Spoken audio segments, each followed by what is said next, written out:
Hello and welcome, my dear friends. Welcome to the review of another vintage German school fountain pen.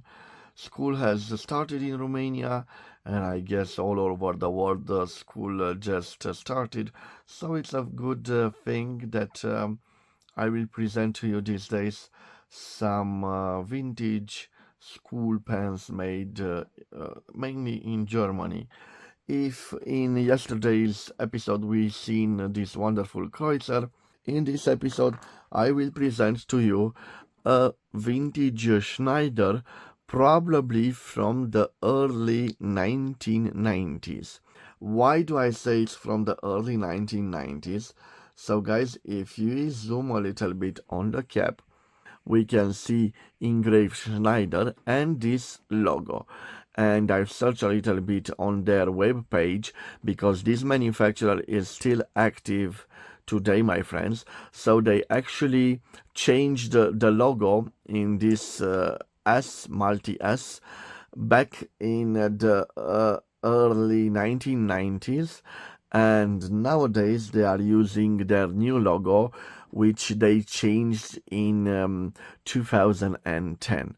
So based on the logo, guys, I will say that this is a school fountain pen from the early 1990s, an affordable school fountain pen for people, and it has a wonderful I will say a green barrel, and also some multi-ink windows.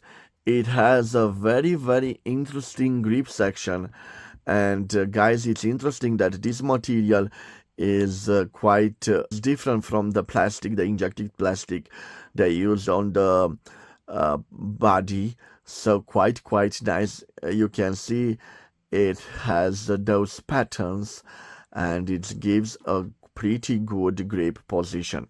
It has a steel nib, quite simple, without a breathing hole. Again, the S logo of Schneider back then, and a simple plastic feeder. This pen is a cartridge filler, and in fact it uses simple ink cartridges. I believe that you can also install ink converters to it. It is quite practical and simple. If we look a little bit of at the other German school pen, we can see that they have the same length, and interesting enough, we have metallic caps on them. If we open the Kreutzer, we can see a semi-hooded nib, but a similar construction with the Schneider pen. So let's zoom a little bit on them. The nib, I think it's in the same form. A simple plastic feeder. So both of them are quite affordable pens, and quite nice looking pens. Probably also Schneider, as Kreutzer, entered direct competition with the Pelicano line from Pelican, but also with other German fountain pen manufacturers, with probably Diplomat and Geha, and probably some cheap versions of the Lamy products. Quite nice. I don't know if Kaweco back then competed directly on this line of school fountain pens, but probably I will find out. So guys, I will leave the dimensions of the Schneider on the screen, and I will change the angle of the camera.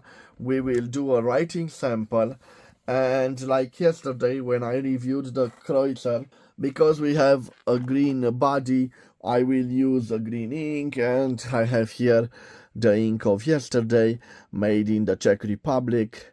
This green ink, an affordable ink. Let me place it here, and let's see. I have here my notepad with German Herlitz paper, and we will do the sample. So let me dip it a little bit in ink and we'll see. So I think that this is sufficient. Okay, so I have here a Schneider pen. Let me zoom a little bit. So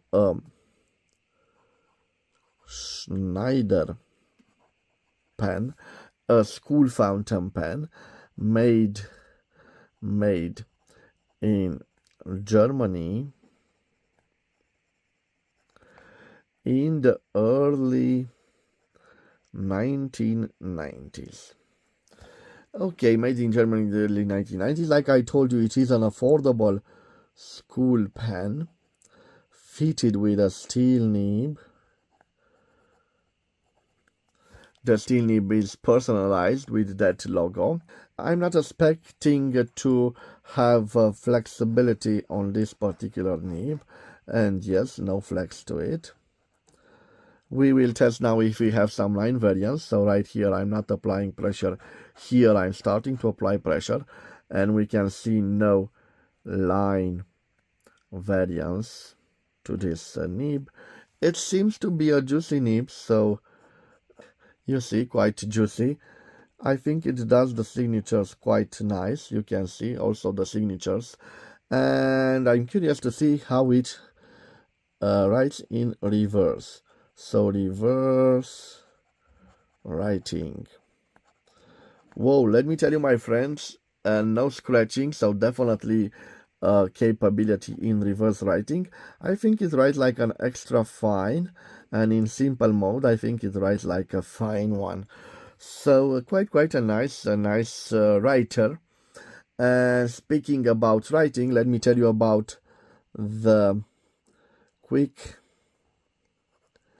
Brown Fox jumps over the lazy dog. So you can see quite a nice writer. By the way, guys, I did not tell you what I paid for it. I think that this particular model did not cost me a large sum of money, around 30 lays at the flea market. So approximately, let's say, €6 or $7. So not a bad price for this. I think it is quite a nice pen. By the way, I did not post it, so you can also write it, post it. An interesting school pen. Back days, it was a very strong competition in producing affordable school fountain pens back in the 80s, in the 70s, and in the 90s. So guys, this was the review of this Schneider school fountain pen from the early 1990s. I hope you've enjoyed this episode. Stay tuned, because tomorrow I will present to you another affordable school fountain pen, also from Germany. And if I'm not mistaken, tomorrow I will present to you a Diplomat model. You will see Diplomat is a little bit classier than those two, but still I think it was also a direct competitor on the school fountain pen market back then in Germany. So have a wonderful day, my dear friends, wherever you are, and God bless you all. Bye bye.